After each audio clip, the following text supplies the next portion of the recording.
A very warm welcome to all of the viewers who are joining us today for another exciting and informative webinar that we are going to bring to you from OP Jindal Global University, which is located in Delhi NCR, India, and we are one of the India's leading research-based social sciences university.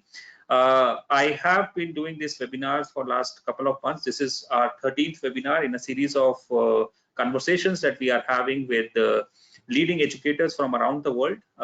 Today's topic, internationalization of higher education institutions in India post Covid-19, is something which is very close to my heart, having worked in internationalization of Indian universities for close to 8 years of the 12 years that I've spent in higher education sector in India. I'm very excited for the panel that we have today. I think for the first time we have organizations and leading organizations and universities who are at the forefront of internationalization conversation and the concept in India under one platform. We have thought leaders from IIE, Sannam S4, Symbiosis, VIT, the College Board. So this is something which was in my mind for quite some time to have this conversation. I'm very happy that we have got an opportunity to have this conversation today. My sincere gratitude to my panel members who have taken time out for this important conversation when there is so much going around the world with regards to COVID-19 and its repercussions. I think internationalization is one of the sectors which has been hardest hit by COVID-19 and the restrictions that have been imposed due to the current scenario we are in. Before I go over to my panelists, I would just like to share a couple of slides that I had in mind to set the context and the tempo for this conversation. Give me a moment. So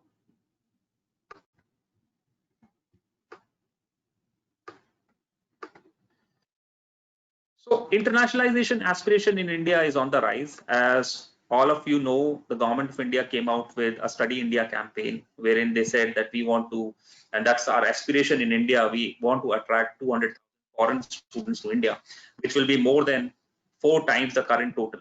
And this should be happening by 2023. The current number of foreign students in India are somewhere around 47,427. This is according to the All India Survey of Higher Education report, which is, if we are going to achieve a target of 200,000 students, foreign students, we have to almost, go 4 times the number that we are having currently. And this was a budget announcement by our Minister of Finance that we want to have more internationalization in India. We want to attract more international students to India. We want our universities to be going for more international collaborations. There was 150 crores of Indian rupees that was allocated for the 4-year campaign, which has been running now for almost more than a year now. We are into the second cycle. OP Jindal Global University is also a partner of Study in India campaign, which has been on behalf of Ministry of HRD, is being run by Excel India.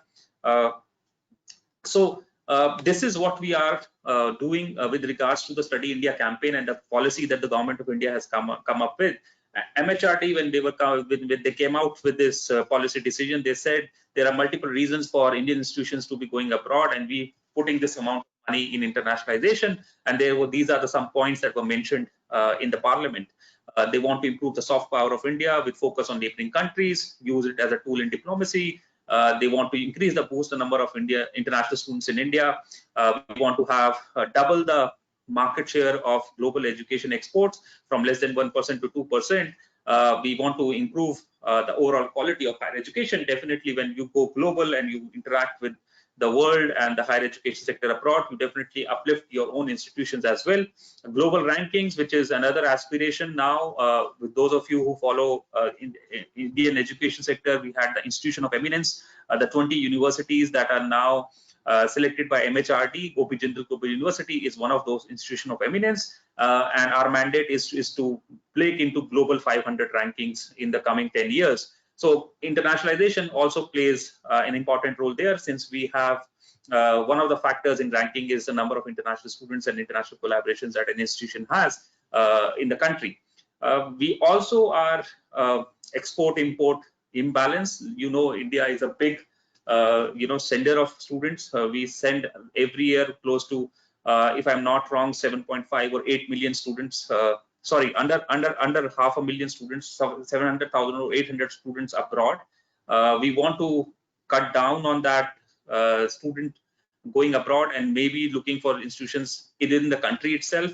This is also part of the larger conversation of the brain drain, which is plaguing our country for some time now. And we want to definitely grow the India's global market share of international students. This is the current breakup of international students in the country. If you see, most of them are coming from our neighboring countries and some of the African countries, Nepal, Afghanistan, Bangladesh, all of whom are our neighbors, send the maximum number of students, foreign students to India, followed by Sudan, Bhutan, and Nigeria. So these are all countries which are developing countries, which are countries which have traditional ties with India and have close cultural affinity with India, who have been sending these students. And if you go back even for 10 years or 20 years back, I think this will be the top 10 sending student countries for us in India. So definitely this is the percentage. Nepal definitely backs the maximum number of students that are there in the country.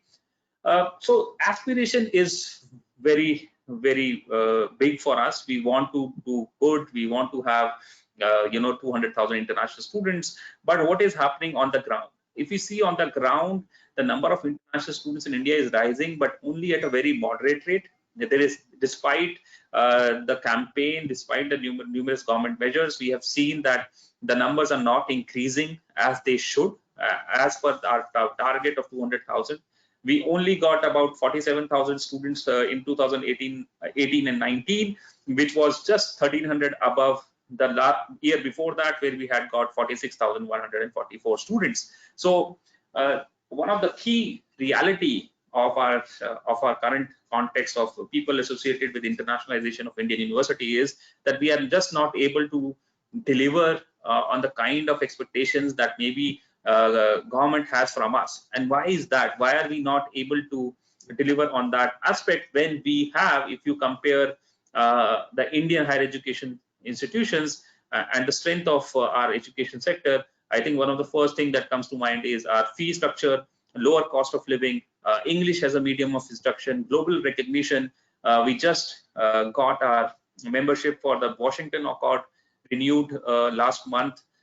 We have a welcoming environment, as I said, a lot of cultural affinities for people from developing countries, and definitely easy and convenient visa process, where we do not want, we do not ask for big bank balance for students. We do also, I think one of the strengths that I forgot to mention here is we also have very attractive scholarship programs now, with Study in India program, the ICCR scholarships, wherein the iTech scholarship for short-term programs. So that is also available. But even after having all that as one of our key USPs for country as an education destination, we are not able to realize our full potential. And definitely, with regards to COVID, that has affected our aspirations with regards to inbound students, and also what has affected, the COVID has affected our outbound students, wherein if you just Google, COVID effect on Indian student mobility, you will see all these kind of news releases that have come from all across India, how the study abroad plans of students have been effective, and definitely non-STEM students who are planning to go abroad have also changed their aspirations. So there have been a lot of studies that have been brought in for this. So that is the context that I wanted to bring in, that we have challenges for the country in regards to internationalization in both inbound students and also outbound students. So I will leave it at that. I think this is what I wanted to set the context by, saying that the COVID has brought in challenges. Now, I think I will go over to first couple of universities that are leading with regards to international student recruitment, internationalization for last many years. We at JGU we are a young university and we have been doing our best in terms of internationalization. But I would like to hear first from Dr. Vijay Kumar, who has been working in the field of higher education and internationalization for close to 20 plus years. Before I go to Professor Vijay, I would like to introduce him. Professor Dr. C. Vijay Kumar is the Director of International Relations at VIT, Vellore. Vellore Institute of Technology, India. He obtained his doctorate degree in psychology with specialization in organization behavior in 1989 from Kerala University. He started as a career as a senior scientific officer with South India Research Association, Citra Coimbatore, which is an autonomous organization under Ministry of Textiles, Government of India. In 1993, he moved over to Education Consultants India Limited, which is EDSIL at Noida, which is a public sector under the Ministry of Human Resource Development, and is tasked with the job of internationalization of Indian universities. He also served as the project manager for national level task group for the implementation of Ministry of HRD Government of India ambitious project on primary education called Sarva Shiksha Abhiyan. And Dr. Vijay has widely traveled for official assignments across the world. Prior to joining VIT University, he was the Director International Relations and HR for a group of educational institutions in Bangalore for about 7 years. During his tenure, VIT was awarded Excellence in Internationalization of Education by Federation of Indian Chamber of Commerce and Industry, which is FICCI, the leading trade body in the country. It's a pleasure to have you, Dr. Vijay Kumar, with us. Sir, please go ahead and share your thoughts on the current context we have. Thank you, Ankur, for your nice introduction. Well, coming to this topic today, there is no doubt this epidemic has really affected all aspects of life, especially the education sector. And internationalization is one of the biggest area which got affected because of this pandemic situation. So if you look at the International Association of Universities report, which says that, which has studied the impact of COVID on the educational institutions, where, at the time of the report released in May, almost 177 countries have closed the universities, and 1.5 billion students have been affected because of this. So this situation has not spared anyone.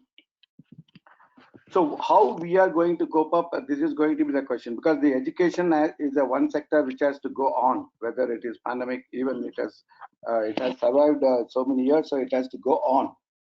So VIT, the topic given to me is how VIT is coping up. So I'm just talking to you about this before about VIT.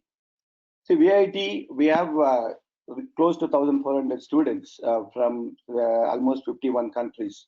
VIT, as you all know, it is one of the top 20 universities in the country in engineering, and also as a university. And it is also, like Ankur said, one of the institutions of eminence recognized by the Government of India.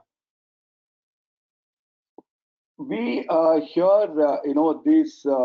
this pandemic really affected us. Student mobility is the one factor which has been affected very seriously. But coming to internationalization, I'm not talking about the international recruitments. We are all talking about student recruitment.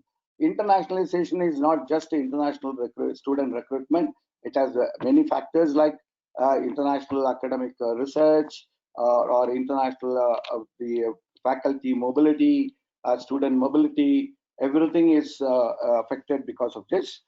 So we are. I'm not restricting to international student recruitment only. See how we are coping up in all these dimensions of internationalization. I just wanted to point out.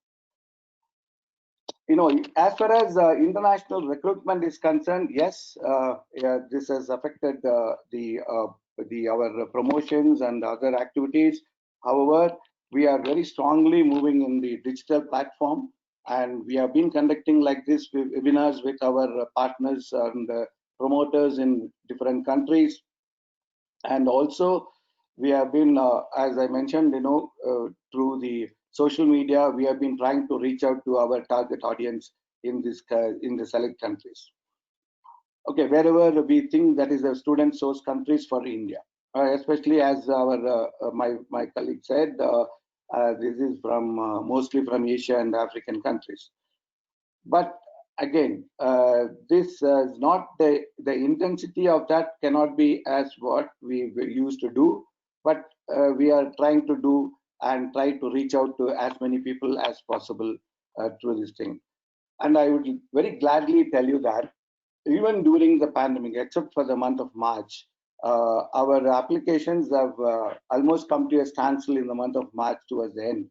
But now I can tell you that, after reaching out to the students, almost we have been able to get as many numbers as we used to get it last year. But I don't know about the mobility of the students that are going to come.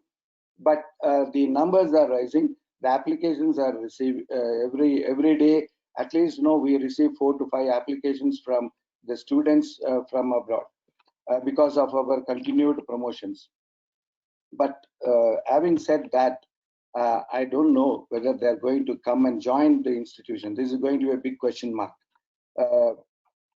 But how we are planning to move out with our education plan is, as many universities have done, and I can't say many universities, almost all the universities have done.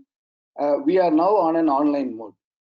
So even when during the initial period of the COVID-19, we started with an online mode and completed the program, and now we have already planned for an online mode for the coming sessions, academic sessions. In fact, we are starting our MBA program tomorrow, day after tomorrow, that is on 20th.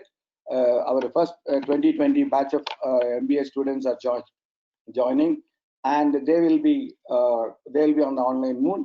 And our master's program has been scheduled to start on 27th of this month, and we have already all the recruitment process have been done for that. So only our bachelor's undergraduate programs are to be started. Most probably it will be in the month of September. The process is on. See, most of the countries which have been affected, they all been, most countries which are affected most are, they depend on the international, most internationalized educators have been affected.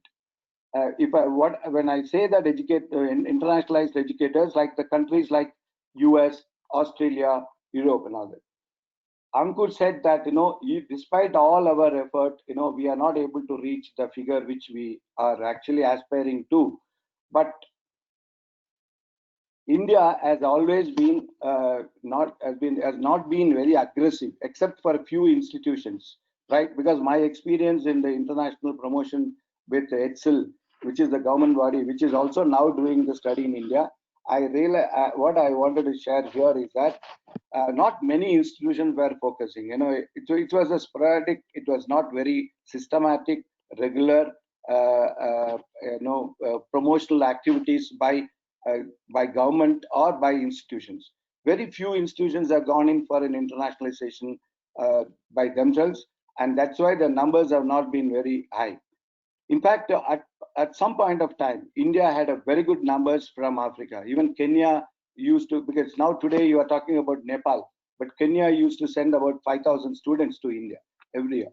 And most of the African nations, like English-speaking countries in Africa, like Kenya, Uganda, we used to have more than 10 to 15,000 students in India, because our education was very economical and value for money. Students, they used to come.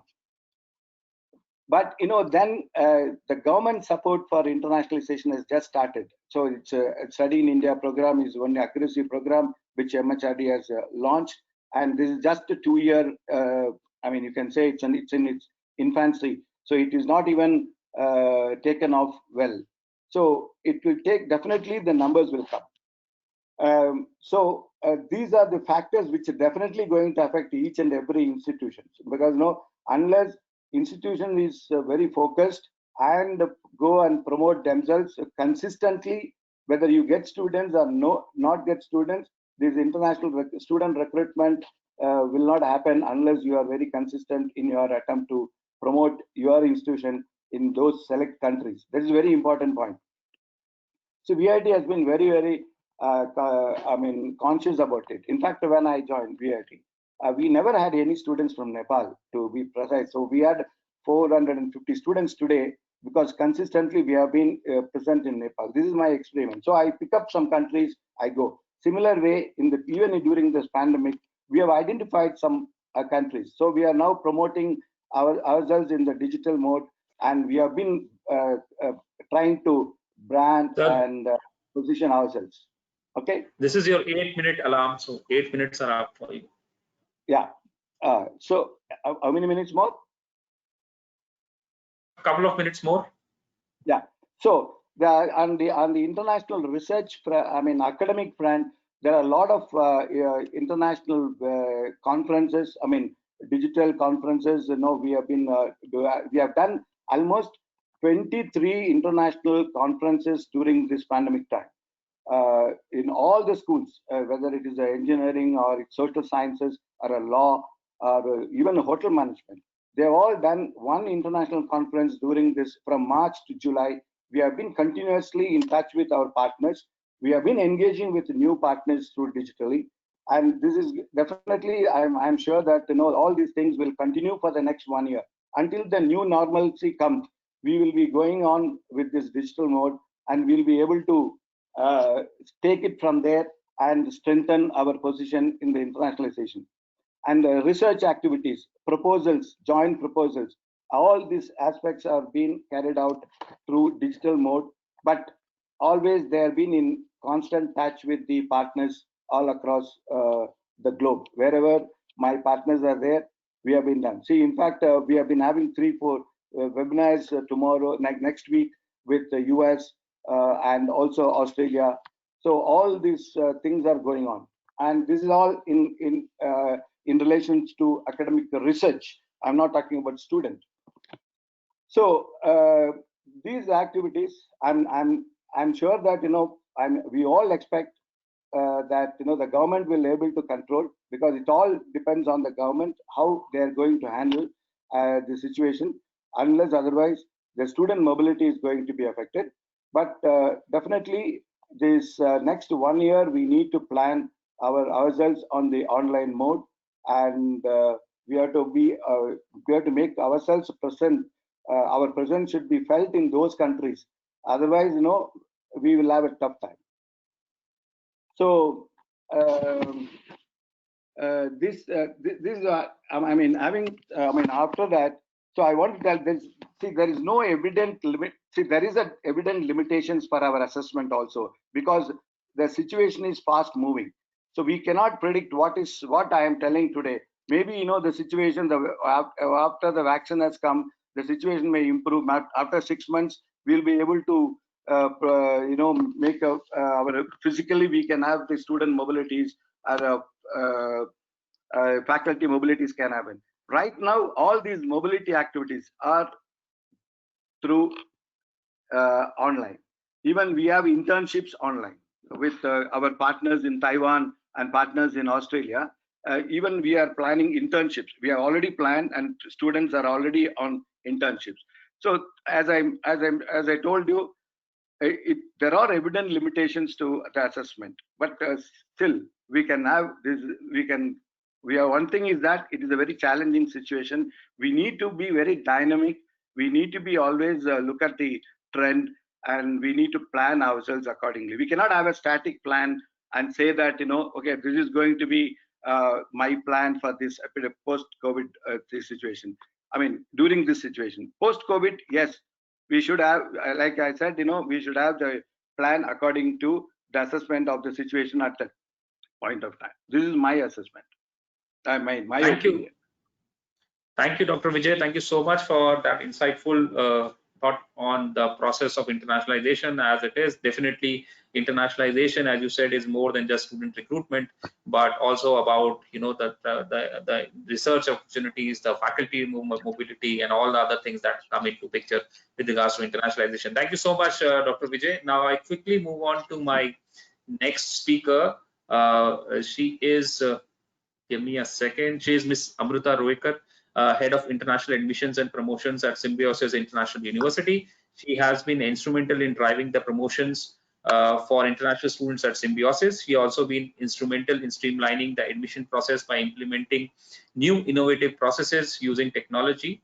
Amruta has been a great influencer in connecting with international alumni for Symbiosis, who are spread over the world over and are at important positions at in their home countries. Before I move on to Amruta, I just want to make one room announcement. As you know, the question answer will happen at the end. If you have any questions for Dr. Vijay, please write it in the chat box, and we will be taking it up after all the presenters have finished their presentations. But your chat box is open, and I will be taking those questions at about 5 o'clock India time, which is about 40 minutes from now. So Amruta, over to you. We are all eagerly waiting on what you have to share with us with regards to what you are doing at Symbiosis. Hi Ankur, and thank you everyone, and good evening to all of you all. Before I begin with what we are doing at what we are doing at Symbiosis, and what are our plans for the current students, what are our plans for the upcoming recruitment cycle. Let me just give our viewers a brief background about what the university is all about and how it was founded. So Symbiosis was founded way back in Amruta, 1970. Yeah. Amruta, we can see your mailbox, but not your presentation. One Maybe second. we have to. No, I wanted to. Now we can see Yeah. the presentation. Okay. Can I share my screen a little later? Can you? Yeah, sure. So I'll give you the rights a little later. Yeah, that's better. Yeah. So please go ahead. This is fine. You can see me now. Okay, so so I just wanted to give our viewers a brief background about what the university is all about and how it was founded. The Symbiosis International University was founded way back in 1971, by my grandfather, Dr. S.B. Muzumdar. It was initially founded as a small cultural center for the Afro-Asian students who came way back then to the city of Pune to study. However, these students faced a lot of challenges with regards to their language, with regards to accommodation, with food, and so on and so forth. So Dr. Muzumdar thought that he must create this common platform where these international students could come together and, they could dance together, they could eat together, and just basically share their culture of their country on this platform given to them. However, later he felt that this is not enough, this is not creating that cultural sensitization that he wanted to. So in order to foster the sense of brotherhood, the sense of friendship between Indian and international students, he realized that these Indian and international students must sit together, must eat together, must learn together, must share a common room together, and so on. So, in view of this and taking his vision forward, the Symbiosis International University came into being. So, from a small cultural center, we developed into a large international university with almost 40,000 students on campus, 3,000 international students from 85 different countries, which is a huge representation.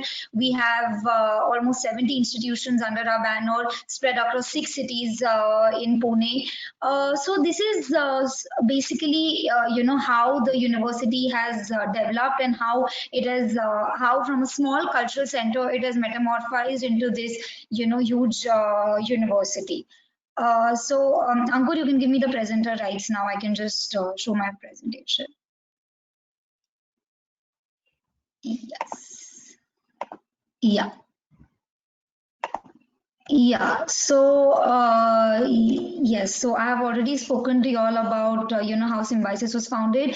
These are the various faculties, our management and law, which are ranked amongst the top 10 in the country. Computer studies, media and communication. We have courses in health and biological sciences, economics, liberal arts, engineering, and so on. These are a few achievements of the university that I would like to share with you all.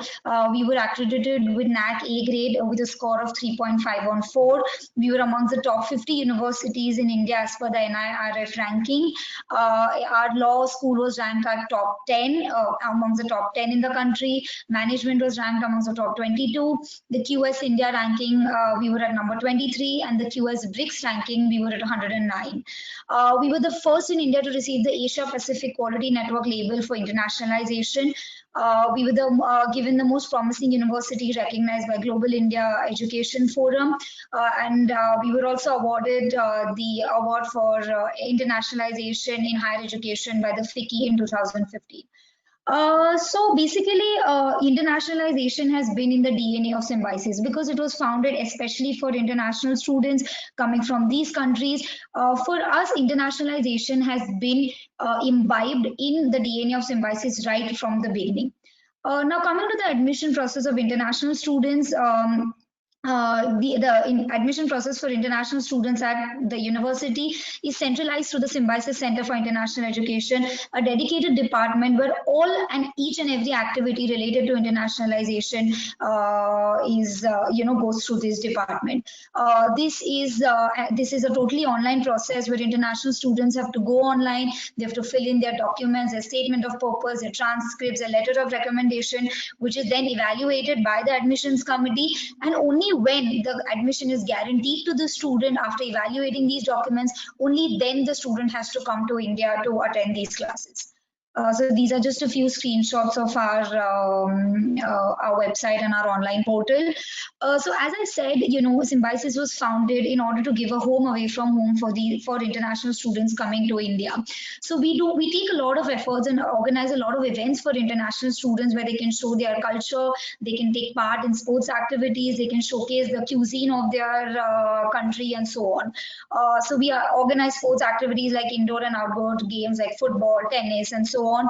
We also have the International Students Day. So our Founders Day, Dr. Muzumdar sir's birthday, which is now 31st of July, is celebrated as International Students Day, where we have a food festival where students showcase the cuisine of their country. We also have a flag hoisting ceremony where students go up on stage, they hoist their national flag and sing their national anthem, which is a very patriotic feeling, for somebody to be in a foreign country and sing their national anthem in front of citizens of that country. We also have the International Students Council, International Students Convocation Ceremony. So generally the convocation ceremony is organized in the month of December, but however, because international students can't stay for so long because of visa issues, we make sure that we collect their transcripts earlier and organize this in the month of June so that their memory of taking part in a convocation ceremony is fulfilled.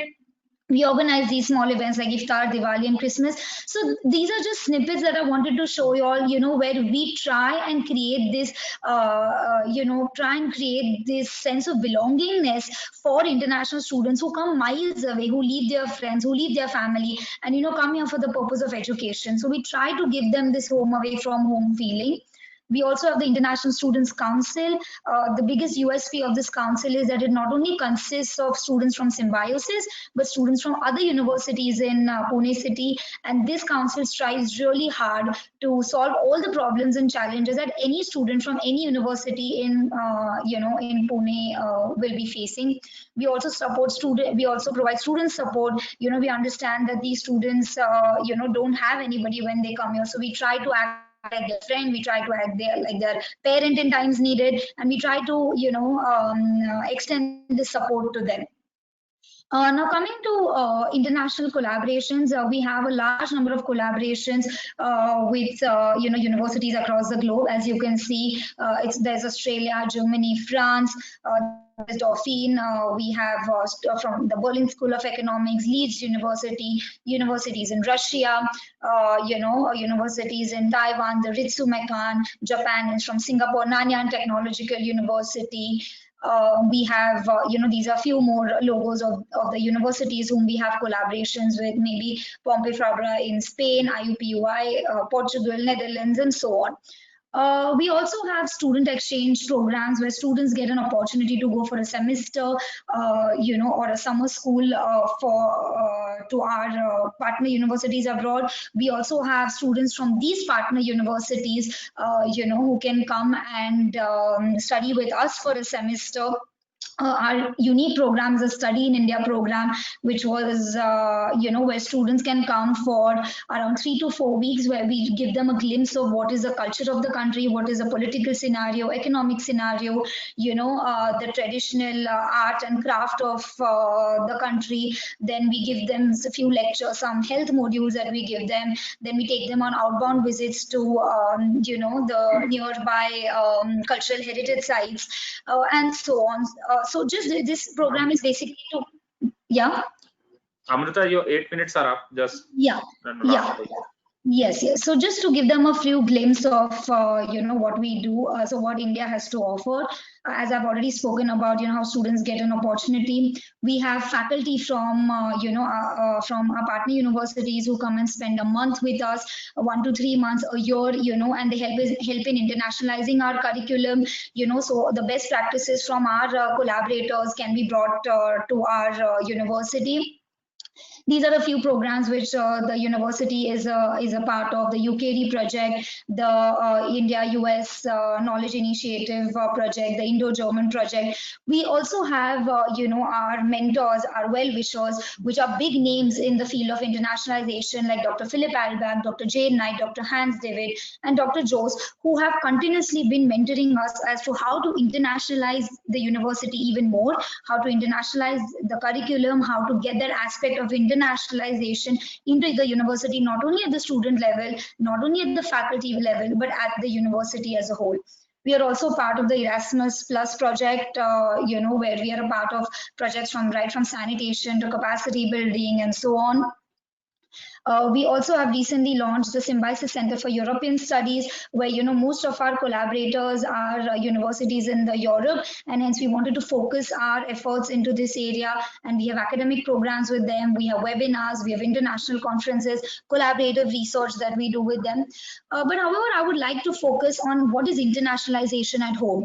Pre-COVID collaboration meant more of student and faculty exchange. However, post-COVID collaboration, however, in this post-COVID, internationalization has kind of maximized, if I may say so. Faculty and students are, we are engaging, trying to engage or already engage faculty through webinars, where foreign faculty from our partner universities can come online, take lectures for our for our students studying at our university. Our faculty gets an opportunity to take webinars for students studying abroad. So basically, in this new normal that we call it, internationalization has taken a totally different turn, if I can say that. There is increase in the research projects that our faculty is doing. Earlier only 2% of students could travel abroad for the student exchange or semester exchange. But however, this with COIL, which is collaborative online international learning, which we have implemented at SIU at the university, we have co-teaching, where two classes can come together. Our students and our students from the university can actually be in a classroom together. Part of the lecture is taken by our faculty and part of the lecture is taken by their faculty. So it is basically a win-win situation, for both the universities. Through this new technology and through this digital space that we all are exploring.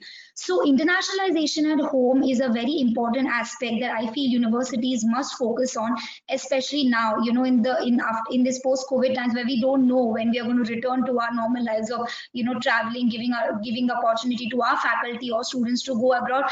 I feel this is what universities must do now, and take advantage of the digital space that we are in, and have international faculty, international mentors from top universities abroad come and deliver lectures, come and conduct conferences, webinars for our students. So maximum students and maximum stakeholders are benefited. As I said that, we have already with this, our programs are online, our applications are already online. So most of our postgraduate and undergraduate seats have already been full, thankfully.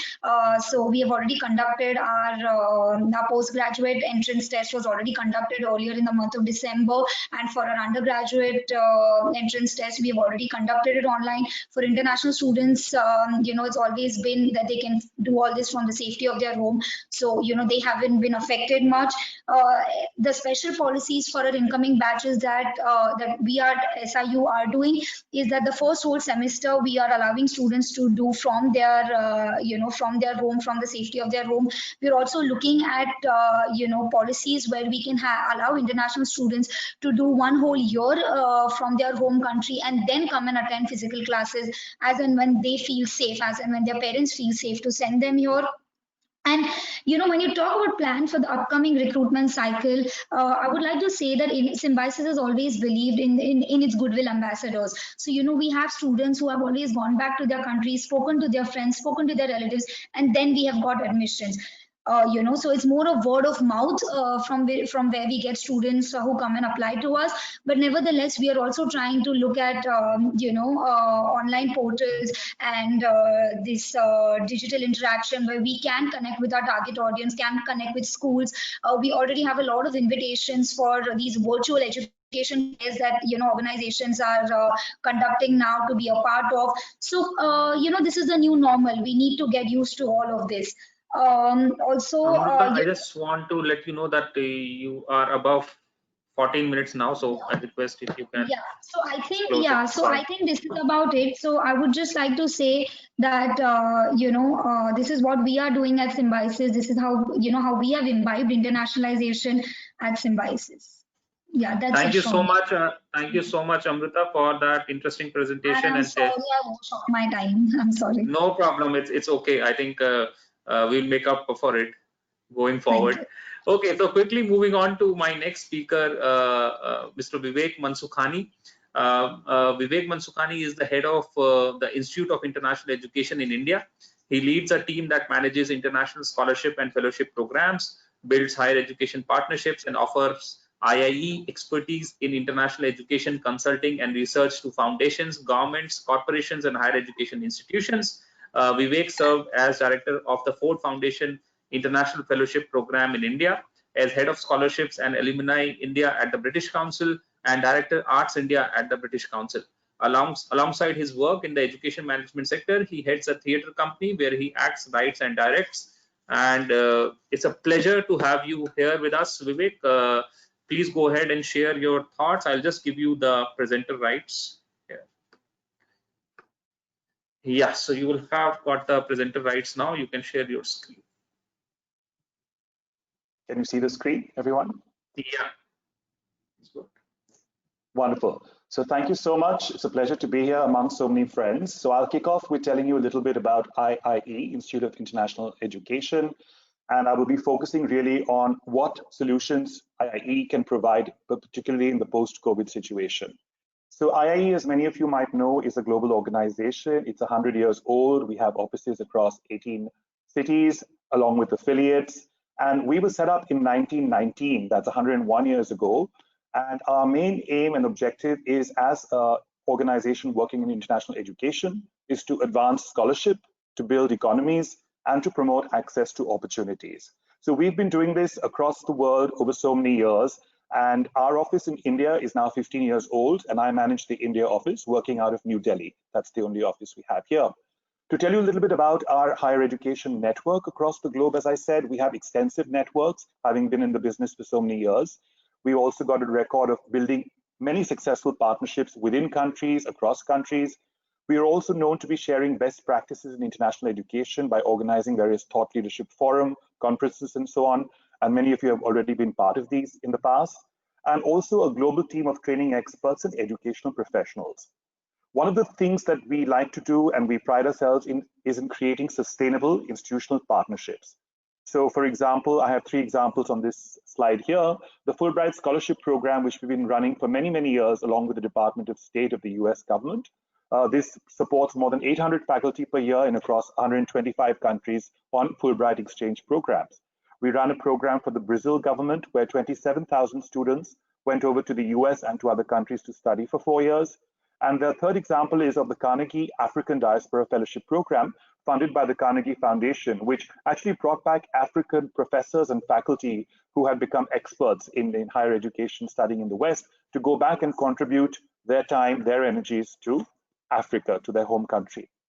In terms of the services that IIE provides for higher education institutions, and the reason I'm highlighting this is these are some of the things that can continue despite the current travel restrictions and so on that we are seeing. Higher education workshops and training programs is something that IIE has been organizing over the years. These could be signature training programs for colleges and universities, especially that are customized.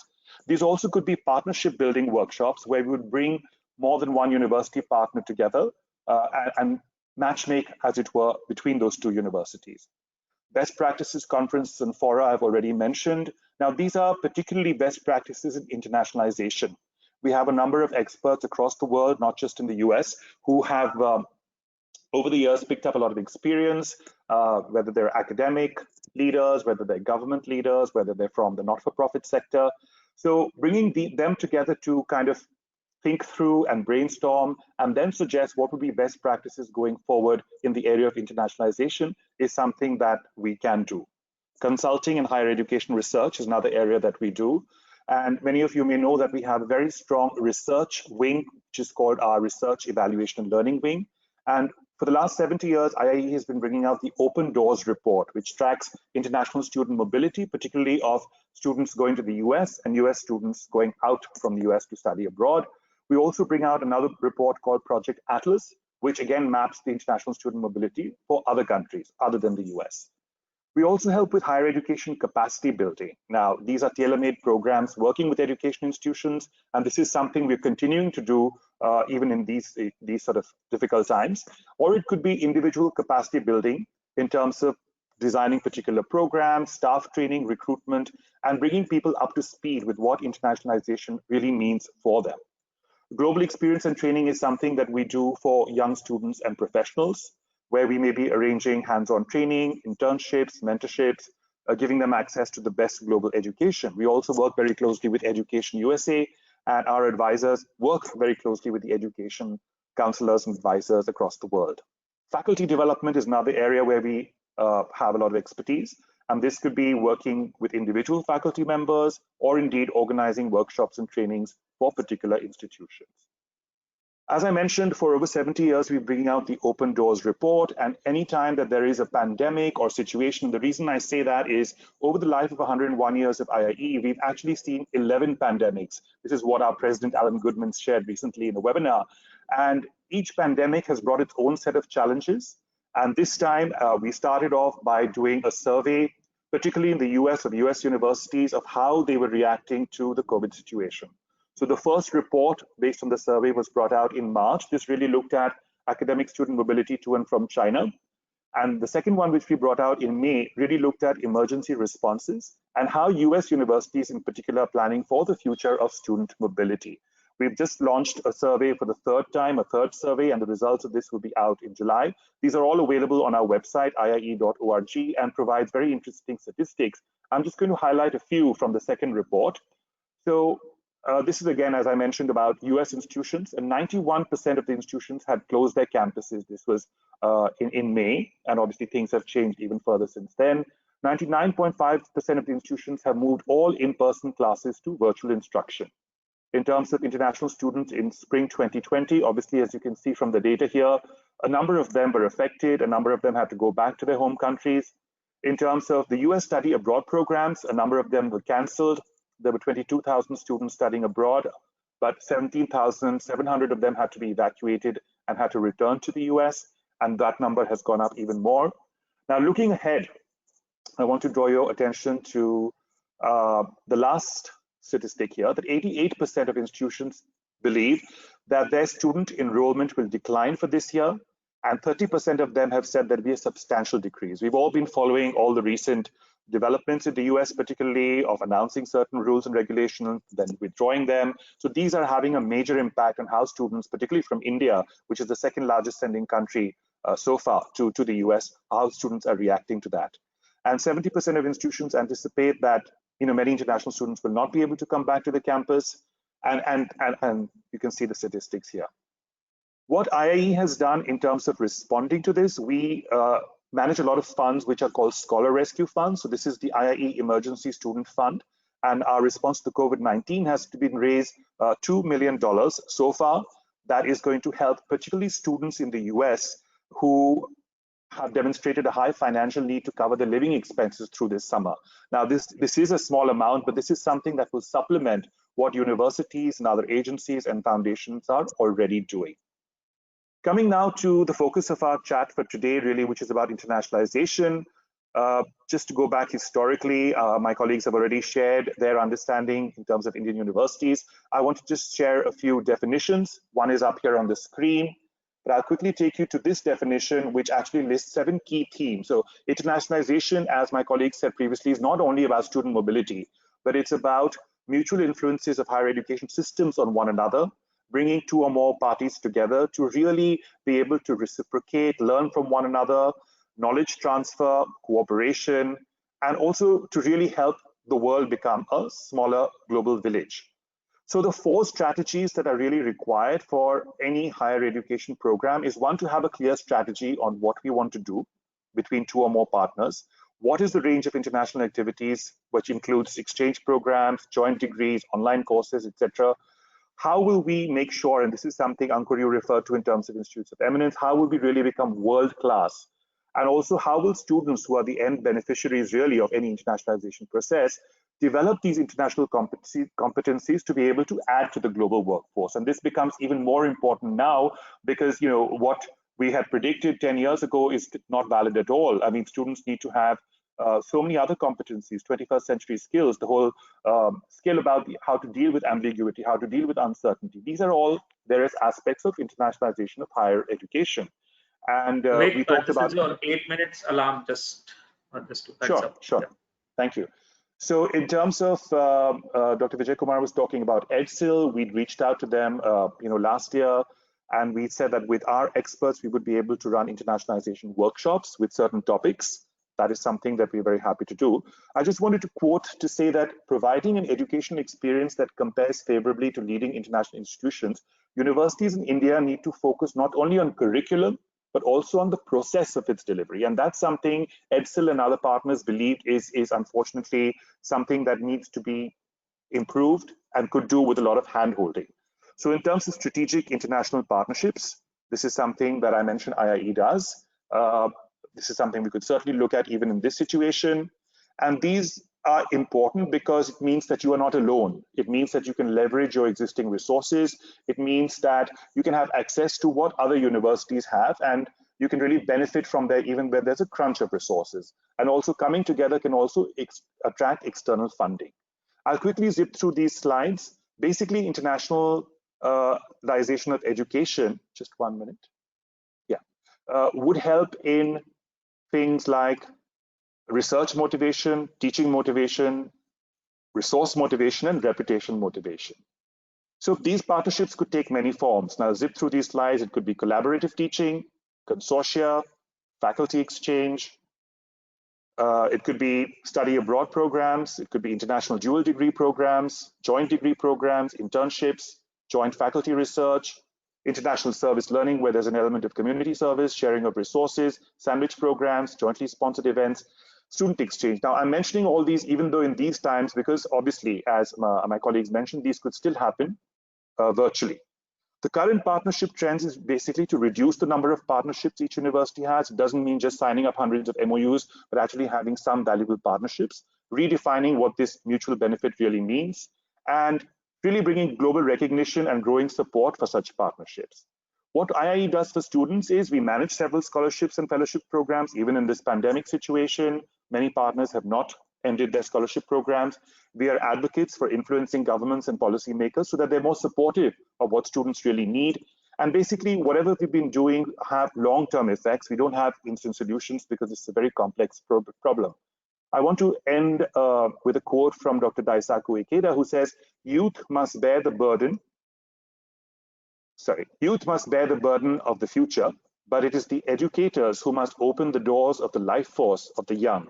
Whether young people will be vigorous enough to revolutionize our age depends on the attitudes of the men and women who educate them. So there's a huge responsibility on you and I and people like us who are at the forefront of managing education and higher education internationalization to really make the maximum use of even this situation and turn it around to our benefit. Thank you so much, Ankur. Thank you so much, Vivek, for that wonderful presentation and that motivating quote at the end. I could have loved to, keep on hearing you. It's such a nice presentation, but that's such is the time that we have is limited. So quickly moving on to my next speaker, Lakshmi Iyer. Lakshmi Iyer is the Executive Director and Head of Education for Sannam S4. She has been working in the education industry for last 18 years now, sorry, and brings senior managerial experience to the table. Her passion for the sector is immense, and she has been an active observer and commentator about the industry. She has been working with Sannam S4 since 2011. Prior to working with Sannam S4, she was working with Study Overseas Global, a leading education consultancy in India. She is a DFID scholar with a master's in international marketing from UK. At Sannam S4, under Lakshmi's leadership, the education division now supports over 70 higher education clients from 8 countries. In the last 6 years, Lakshmi has been responsible for nurturing key relationships, which has enabled the division to expand its footprint to China, Southeast Asia, Latin America, UAE, and India. Lakshmi is a sought-after speaker at leading higher education conferences such as AIEA, AIEC, NAFSA, and NZIEC. She is an avid observer and commentator of the higher education space, and definitely somebody I follow on LinkedIn and Twitter for her comments on the education industry. It's an honor to have you here, Lakshmi, with us today. I'll just give you the presenter rights, and then you can start sharing your presentation. Yeah, I think you have the rights now. Yes, right. We can see your screen. All right, yeah. Thank you so much for that introduction, Ankur, and it is my honor to be part of this panel. What I wanted to kind of focus my attention on after having heard from 2 institutions and of course your institution, Ankur, who are stalwarts in the private higher education space, and my dear friend Vivek, who has spoken about the global perspective. I would like the audience to turn their attention to what's happening on the ground with respect to students who are aspiring to study abroad during these pandemic times. So very briefly, before I dive into the presentation, which is about 10 slides, I wanted to just mention that at Sannam S4, we support a range of higher educational institutions from overseas in terms of their on-the-ground presence here in India. And we also conduct a lot of surveys and research about study abroad aspirations of students, and engage with a wide range of stakeholders who all are part of that internationalization value chain. So as part of this presentation, I'm going to kind of very briefly take a look at the impact of the pandemic on internationalization, and would like to present some of the findings of the weekly surveys that we run internally, surveying over 100 colleagues who support various institutions. Then we also survey our client institutions every month. Many of our client institutions engage with student recruitment agents who are one of the channels that they work with. I want to kind of, bring back some of those findings to the audience so that you can put that into the mix as you look at the internationalization journey of your organization or institution. And what we do to support Indian institutions in internationalization, and some of the measures that we are taking internally to support Indian students who are considering studying abroad at this point in time. So, of course, the impact of COVID-19 on internationalization, we all wake up every day and look at the newspapers and also a range of newspapers and so on, and only see the negative news coming out. But I do think that there are some positive effects of this COVID-19 as we go through what they call as several stages of grief. Grieving for the world that has disappeared as we went into the lockdown. But slowly we are emerging from this and are adjusting to this new normal. There are some positive effects that we are seeing as a result of COVID-19. We have taken a long time in transitioning to online learning, and as a result of COVID-19, the sector itself has moved mountains and has pivoted to online learning in a matter of days, not even months, but in a matter of days. And in India, again, institutions have had to move to online learning, and the government of India has really kind of taken a step forward in easing regulatory constrictions that were there before, and has taken proactive measures to unshackle the sector. So that institutions can actively kind of look at how they put some of the curriculum online and help students engage with the content and also move through their academic year as convenient as possible. The third thing is that, I think in India, there is a renewed focus on strengthening internationalization at home by integrating a lot of activities into core teaching, research, scholarship, and community engagement missions. And we have heard that from Dr. Vijay Kumar and also from our panelist from Symbiosis, Amruta. So, but having said that, much as we are all physically distanced, I do think that we are socially very, very intensely engaged, and we can see that with respect to our educational institutions as well. On an average, every week, people like us end up doing at least 5 or 6 webinars, which was kind of an unheard of thing before we went into this lockdown and into the pandemic situation. The negative effects of the COVID-19 pandemic on internationalization, I feel, are the impacts that we would see on student mobility, cross-border student mobility, impact on international travel that we are all experiencing. And then there will be an increasing gap between the haves and have-nots. We have already seen that being widely reported in the newspapers of students being unable to participate in online learning, and not having enough bandwidth.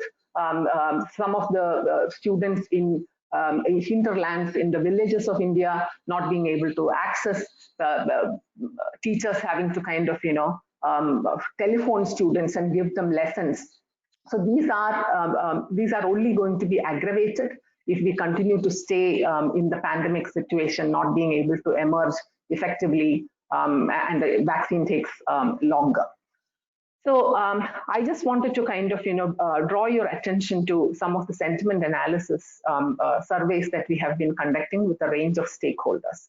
On this slide, you would see some of the findings of the survey that we conduct every 2 weeks amongst us colleagues, because we are on an average kind of dealing with at least 4 or 5 different stakeholder groups on a day-to-day basis.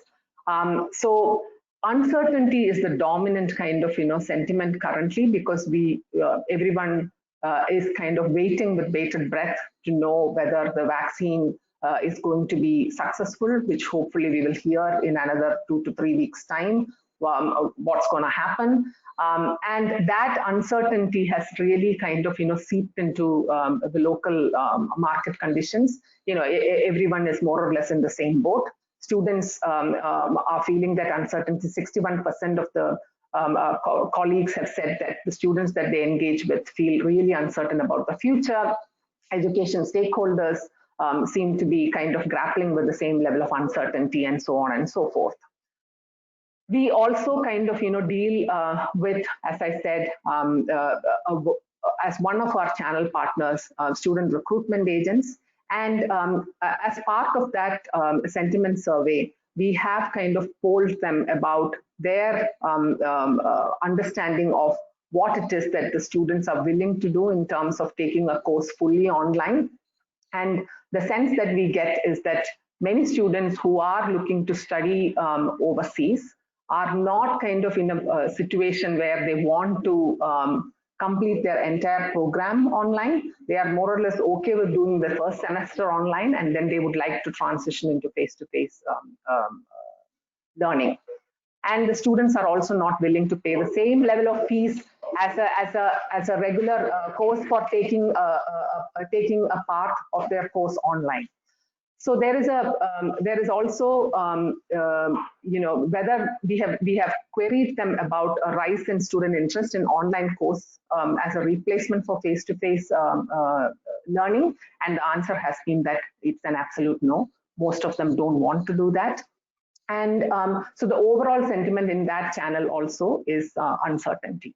And as we progressed through the pandemic, we started seeing that more and more students started looking at deferring their program to the next year.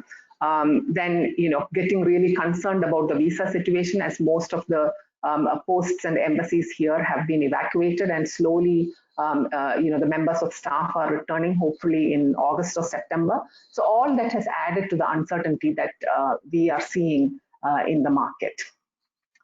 And Lakshmi, this is your 8-minute alarm. Yes, yeah. Just so with 8 minutes. respect to, yeah, understood. With respect to the sentiment analysis that we have done with higher educational institutions, most of them are currently grappling with a decision on campus reopening, whether they should be kind of teaching students online completely. These are the kind of areas that they are currently focused on. And what is keeping them awake is, of course, the economic impact.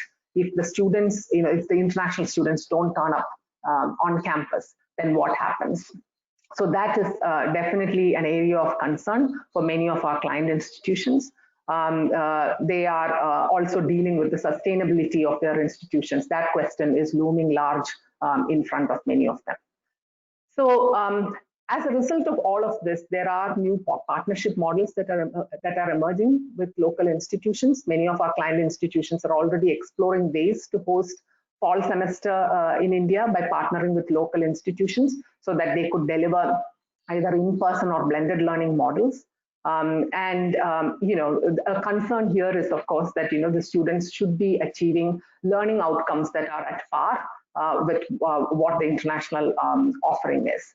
And we heard all of the panelists talking about mutuality, and that is an oft-repeated theme that we also hear about partnerships needing to be underscored by mutually beneficial outcomes for the Indian institutions as well.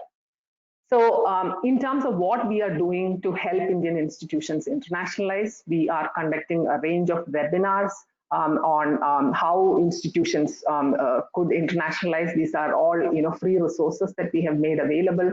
We are helping local institutions partner with many of our client institutions, and are currently in the process of disseminating a survey to assess the appetite for internationalization amongst Indian institutions, so that we could bring back those learnings for the benefit of our wider client base and help encourage them to look at partnering with Indian institutions.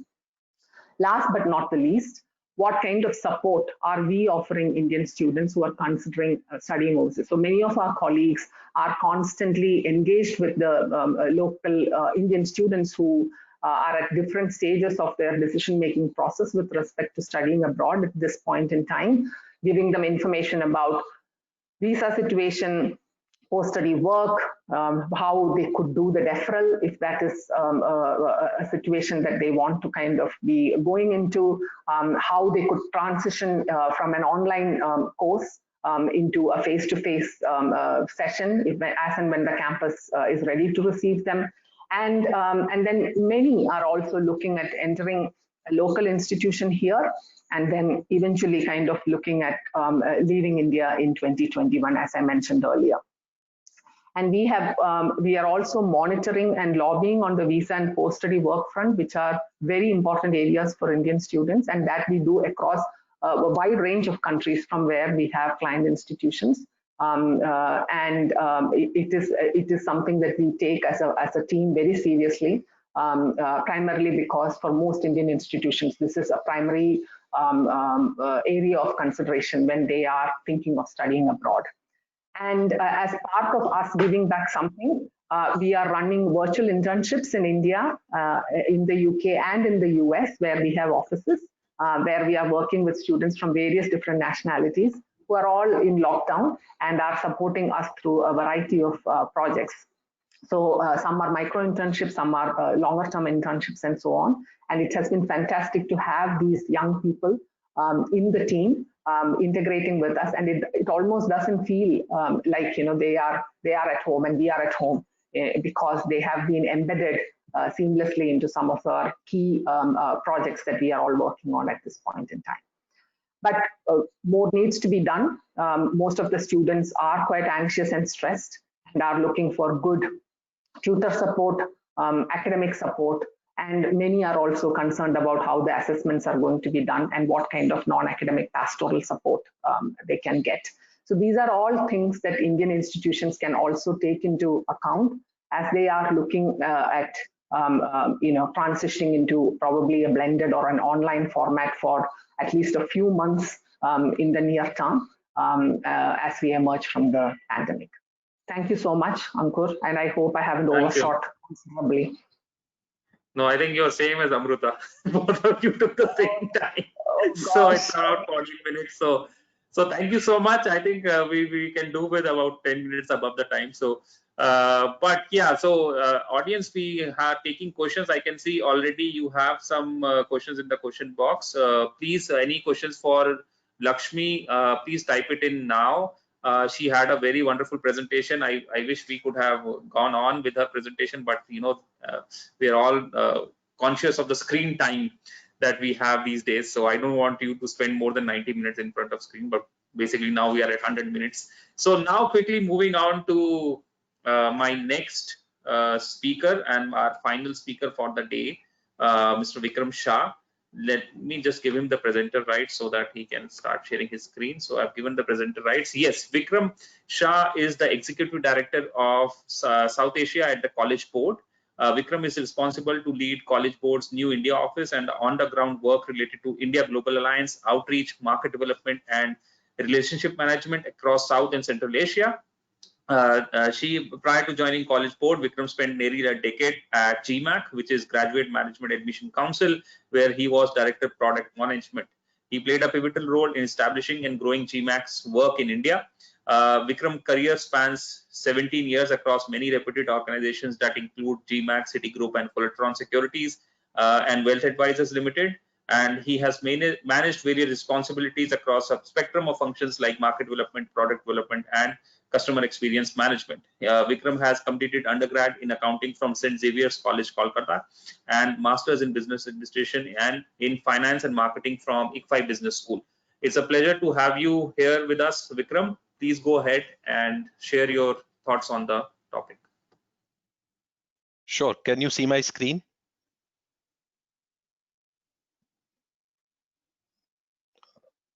Ankur, I can't hear you. Can you hear me? Yeah, we were able to see your screen, but it has now gone. Now we can see your screen. Oh, just give me a second. Yes, it's fine now. It's fine now. Okay. You can see it. Now it's gone. Gone again. Now? Can you see my screen now? now? We can see it. Yes, yes. Okay.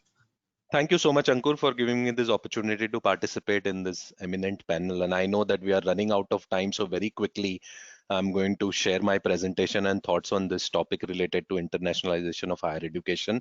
I'm going to largely focus on student mobility because I feel that that is at the center stage of this entire internationalization movement across the globe. And hence, I want to take you through some of the slide which actually talks about the demand for higher education globally. And if you look at it pre-COVID, largely the signs of demand for higher education was actually moving from the west to the east. And if you can see this report from UNESCO, which clearly shows that by 2040, the demand for higher education is going to more than double, and the largest share will come from East Asia as well as South and West Asia. India and China being the pillars of this growth, but many other countries in East and South Asia are going to see a big growth in terms of demand for higher education, which will help not only India and China because they are at the center stage as a big countries in this part of the world, but other countries as well in terms of how to look at the pie from this growth. If you look at the student mobility, this is a dated report 2019, but largely if you see it that in close to around 5.3 million students actually go from one place to another across these OECD countries. And if you see the breakup broadly, again, this is a 2017 data. Worldwide, if you see, the share of US is actually coming down, and Canada and China are actually going to lead that uh, mobility in a big way. If you look at broadly here, India is not here currently, but for sure, when Ankur started his presentation, he shared that there are 50,000 odd or 47,000 odd students who come and study within India across various university. And with ETSIL and with Study in India campaign by government and a lot of push and focus by universities to internationalize and bring in more students from outside India, I'm sure that slowly and steadily in next 4 or 5 years, we'll see the name of India in some of these charts as well. Also, before COVID itself, we have seen there is a continuous decline in the undergrad enrollment in US. And largely, if you see, the share of this is going to India, China, and all other countries which are in this part of the world broadly. Now, this was largely to set the context more from a perspective of where the higher education is going pre-COVID. Now comes the question, what India can do in terms of ensuring that we can actually take the lead in internationalization of higher education, and how College Board can play a role in a big way to support some of the institutions in India, what College Board has done in US, and is there a way that we can replicate it? If you look at post-COVID, the Google search, largely the trends for overseas education has been dropping. This dated April 2020, and if you see, if you type Australia, Canada, UK, US, largely the search trend has gone down drastically. As well as the impact of COVID is being clearly seen from a mobility point of view, that the mobility of students will be within their region broadly. They might study online for various courses, but there is no clarity as such in terms of what is going to happen with respect to international travel, social distancing, COVID impact, and how candidates will be able to take the student mobility in their trance in terms of looking at higher ed. In the light of this, what a integrated international strategy should look like to support a institution's goal across their enrollment channel, and largely I'm going to, as I said, focus on broadly the student mobility piece and how College Board can actually support it. So if you look at the first four quadrants here, the outreach, the search, the recruit, and admit, which are the big pillars for a university to bring in students into their programs. And largely from an India point of view, if I have to say that College Board is actually focused across the globe on these four aspects, but in India as well, we are focusing very heavily to support universities with all our products and services. So who we are actually. So College Board is a mission-driven, not-for-profit organization that actually connects students and colleges. Uh, we are actually delivering close to around more than 7 million tests across the globe uh, in 185 countries and territories. And we help students transition from their secondary school to higher ed institution. The big products which we actually support universities and candidates are SAT, which is our bread and butter, as well as advanced placement program, which helps students connect from their K-12 education to higher ed. And our mission is to clear a path for students to own their future broadly. So what are the set SAT suite of assessments? We believe that the higher ed thinking for any student should start in class 8 or 9 and not in 11 and 12. And hence what we have done is we have divided our suite of assessment into 3 4 broad areas, where we have a product called PSAT, which helps students in 8 and 9 to look at their readiness as a baseline for college education. Then comes the PSAT 10, and then students can actually take SAT in class 11 and 12. Aside of SAT, we have a very rigorous program, which is university level courses offered in high school and in class 8, 9, 10, 11, 12. Candidates can actually take advanced placement program, which is very, very rigorous, recognized by universities across the globe as the academic excellence. And the benefit of this program is that students can get credit once they take this program and go and study in universities across the globe. And the third and the important product which we actually help support candidates to connect with universities is our student search service program, whereby a candidate can actually sign up on the student search service, and universities across the globe, including India, can support and look at the candidate's profile and see how that candidate fits into the overall of scheme of their enrollment. Aside of that, we are actually doing a big work in India, which is we have created an India Global Higher Education Alliance. It's a connecting innovative Indian universities with the universities around the globe, as well as the secondary schools. And our focus is to expand access, inclusion, and excellence so that students can transition very easily to higher education. We have proved this in various countries, especially in US, that how we have supported various universities there and students to transition from their K-12 to higher ed. We are exactly doing the same here in India. We have currently 46 members and we are growing. We have this set of affiliate members which are from across the globe. They actually partner with local universities in India, and they support these universities to understand more about how to recruit, what are the best ways in which they can do partnership, what are the best ways in terms of doing professional events, how they can look at broadly admission strategies, how they can look at program delivery. So we have currently this 46 members in India who are using our products and services to actually take students from K-12 institutions to various higher ed programs which are offered by this university. And we are continue to focus on this big initiative of increasing the India Global Higher Alliance piece and ensuring that more and more universities partner here and support us with respect to ensuring that they recruit candidates through various offerings which we have across the board. Vikram, That was your it 8 minute alarm. Yeah, I'm done. done. I'm done. Perfect, man. You are the best. You saved some time for us. I know we have Thank to you do so much. Q&A. Yes. So thank you so much, Vikram. That's a wonderful presentation.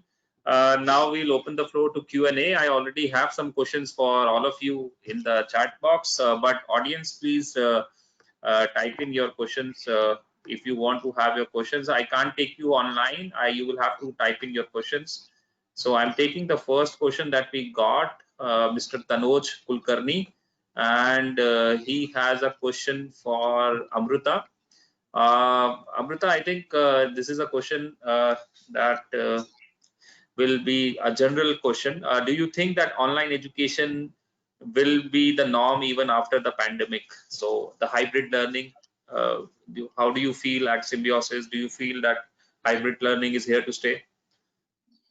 See, actually, nobody can predict that. Firstly, thank you, Tanush, for the question, but nobody can predict that. We don't know when we are going to return to, our normal classroom teaching. And, depending on the directions that we get from the UGC and the government, we'll have to take our call accordingly. But nevertheless, for now, looking at the pandemic that has surrounded all of us, I feel online learning will be there to stay for at least if not a semester, at least a year maybe, till students are actually and parents more importantly are actually comfortable to send their children. And with Symbiosis, what happens is because we are spread across because we are spread across 6 cities in India, our guidelines for every state change. So depending on which course the student enrolls for and which institute and where the institute is located, it depends. So for example, if the student has chosen Pune, so depending on when the guidelines for Pune change, Pune being a hotspot, vis-a-vis a student if he chooses Bangalore, for when the guidelines for Bangalore change. So nobody can actually predict as to when students can come in and when we can stop these online classes.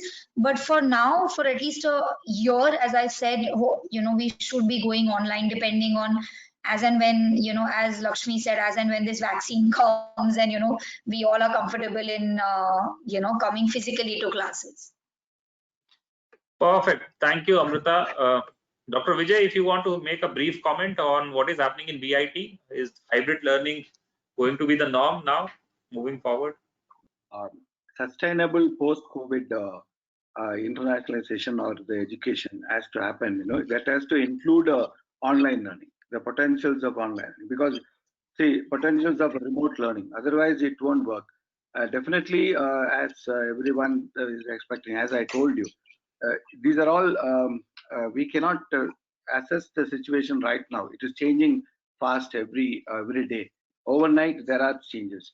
So we need to prepare ourselves for the remote learning opportunities to be provided to the students, even post COVID. So it's going to take some time. Thank you, sir. So the next question again is directed to both of you. It's from Dr. Anil Kumar Nirmal. He says, what are the concrete steps that you are taking to attract foreign students in the current situation? Is there any strategy that you have applied or anything that has changed with regards to recruitment of international students? I think we can go with Amruta first and then Dr. Vijay, if you can talk about what is your strategy. Yeah, so as I said, even in my presentation, that strategy, meaning that we are looking at this digital digital platform that we all are planning to explore to engage with our target audience, whether be it schools or whether be it parents. So we are looking at these options. But as I said, we have a lot of alumni, we have a lot of current students who speak to their relatives, who speak to their friends back home, and through these students we get our new our new international students who come and join us.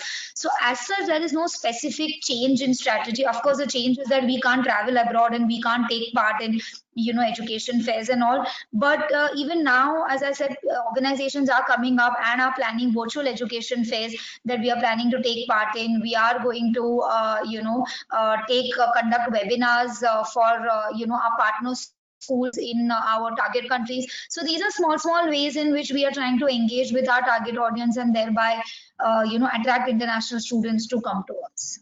I think another thing that you also mentioned in your presentation was the alumni factor. I think you have a lot of very happy alumni around the world. That's what I said. That we have a lot of alumni, who go back, and through word of mouth, we get a lot of international students who come and join us. So it's going to be a mix of both, actually. Perfect. Dr. Vijay, if you want to touch upon this VIT strategy.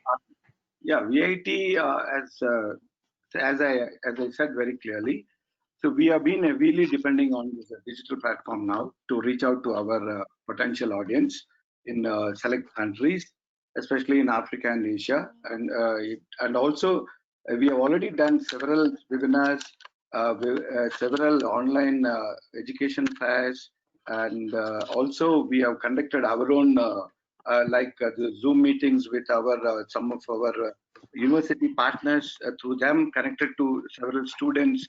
So we have done these exercises, and we also felt that the students, as I rightly put it, student mobility is not going to happen. It's we have mentioned to them that it's going to be in online mode. I mean, see, one of the most important concern for everyone post-COVID is going to be the health and safety of the students. So we need to address this right now. And see, VIT is a campus with some 30,000 students, almost 25,000 students stay on campus. So we are going to space it out in such a way that they all will come not at a time, even after post-COVID. So they are going to come at an interval. So what we have done, we have been planning on this. So definitely we are addressing these issues well in advance, even during our promotions. And we also tell them that what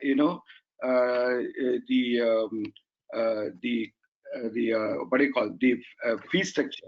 Fee structure, we will tell them that okay, you are comfortable, so you can pay the fees in semester wise. I mean, this is another strategy we have now adopted. We normally it's not a semester wise payment in India.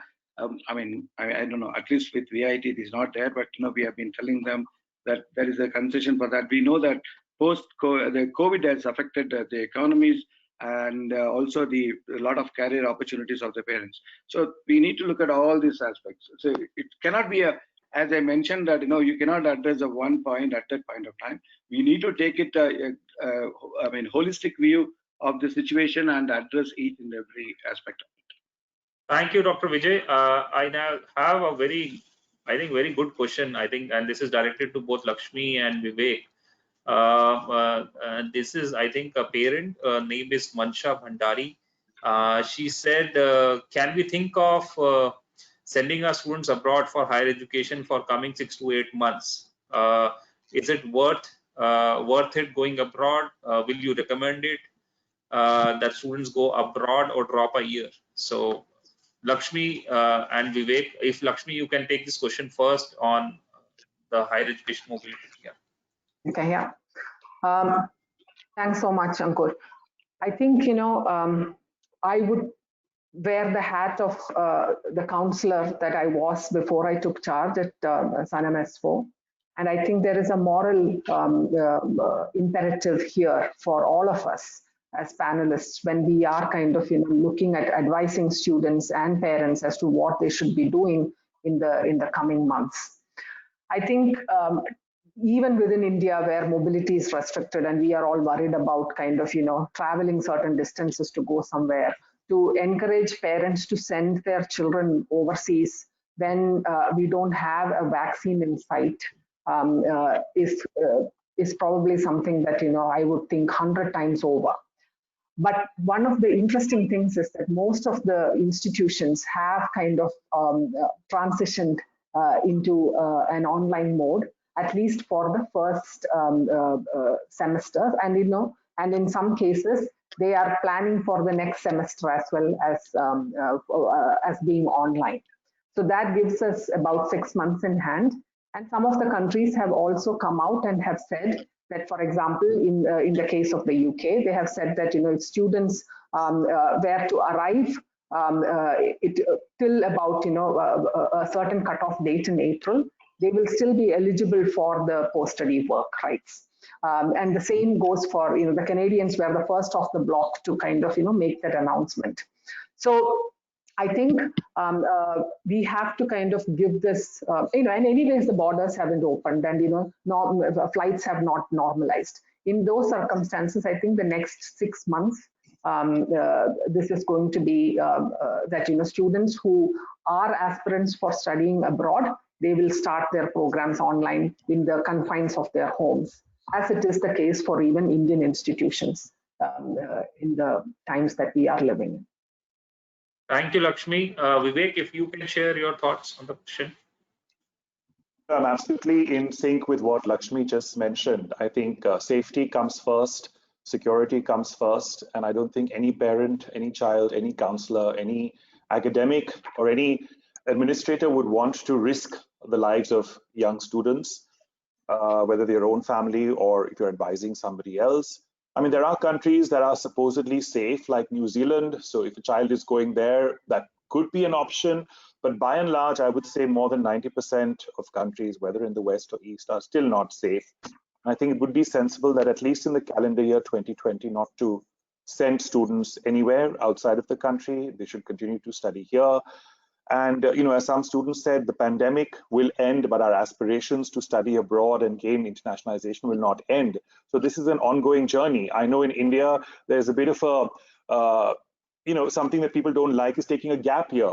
Most students in the West do take a gap year and travel. So why don't parents and students also regard this as a gap year where they could maybe take a lot of other online courses, not just from the university, but brush up their language skills, computer skills, other skills. So in a nutshell, I agree with what Lakshmi just mentioned. It's not safe, and I wouldn't recommend my own family children to travel at this point. Lakshmi, thank you. Vivek, you had a point, Lakshmi. Yeah, because Vivek mentioned New Zealand. They seem to be the only country that seems to have flattened the curve and stayed there, but they haven't opened their international borders. And even for the Kiwis that are coming home, now there is a cap on number of Kiwis that they will now bring back in, because the second small spike that they saw happened as a result of returning Kiwis. So, it's a complex situation. So I don't think that, we are going to see massive kind of opening of the borders till the end of the year, early next year. So that is when, as visa nationals, we can even consider traveling. Thank you, Lakshmi and Vivek, for those wonderful and frank answers. Definitely, this will help our parents in deciding better with regards to their international choices. Vikram, I have a question for you from Deepa Parekh. She says, with the current COVID situation, the College Board has decided to hold exams online. Do you think it will become a more regular feature now, post-COVID world? So thank you for the question. Can you hear me, Ankur? Yeah. So we are not delivering SAT online.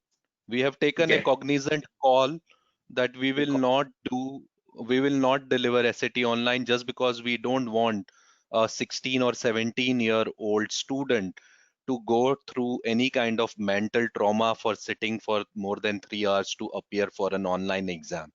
And hence, we are not going ahead with any kind of online exam with respect to SAT. For AP, we had done a survey this year, and close to around 18,000 students globally actually said that they would like to go ahead and take AP.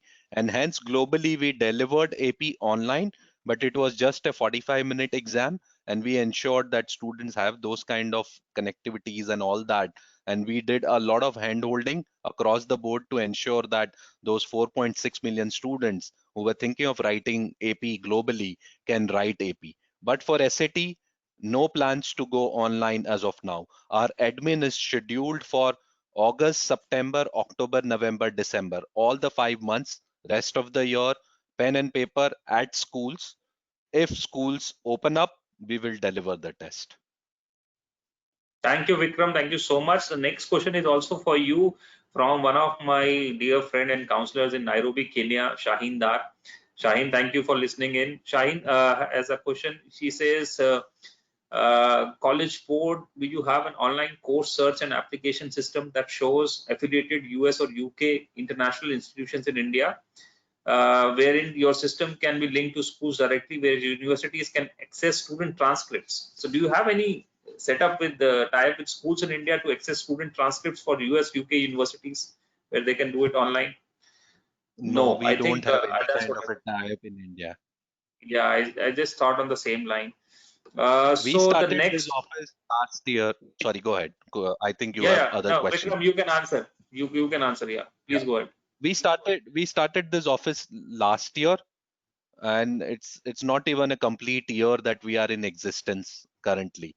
So hence we are exploring a lot of stuff with respect to what all can be done, but clearly we don't have any mechanism currently to offer any transcript related services to any institutions or students in India.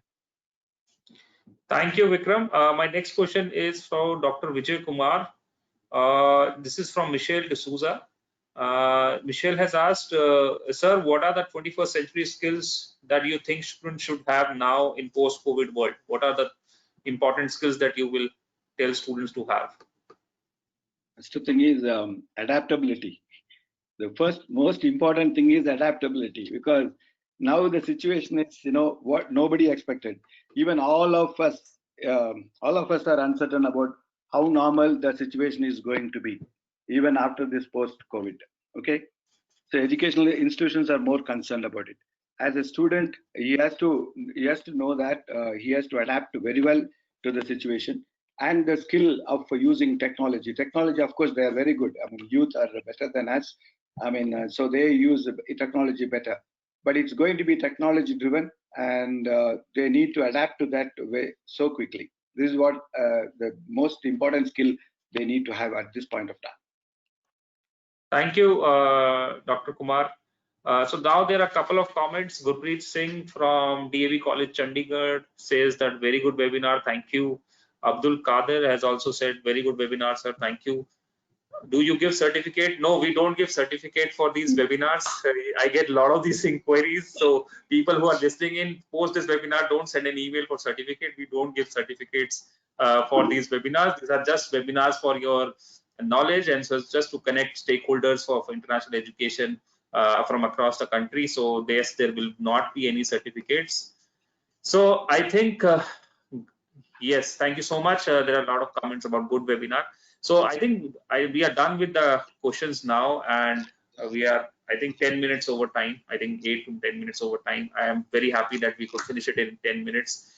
Thank you so much to all my panelists. Thank you so much for sharing your expert views and your perspectives on the current situation that we are in. We all know that these are difficult times, and every sector has been affected, but it's a pleasure and an honor to have you here on behalf of OP Jindal Global University. My sincere gratitude to each of my panelists, also our viewers and audience. We will be back again next weekend with another webinar, but I hope you liked it.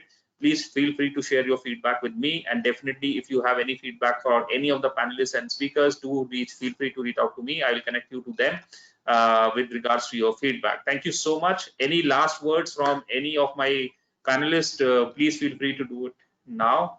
From my side, it's bye. Thank you, Ankur, for Perfect. organizing Thank such you a so much. wonderful webinar. Bye. Yeah. Thanks so much. Thank you. For this Thank opportunity you. and meet with at least good panelist members, co-panelist members, and nice to hear from IAE. IAE has come out with a report on US only. He should come out with an Indian internationalization also. Sure. Because the sure. World Bank has a report. World Bank has a report. Even the Brazil Association of Agents, they have come out with a report. So I don't think we have any institution has come out. Even we have an Education Promotion Society of India or HCL. No one has come out with a report. I think it's IAE can take up and come out with a report of internationalization in India. I mean, post-COVID, that same topic. Thank you, Dr. Vijay. I'm sure well noted by Vivek. Okay, time to say goodbye. Thank you, panelists. Bye-bye.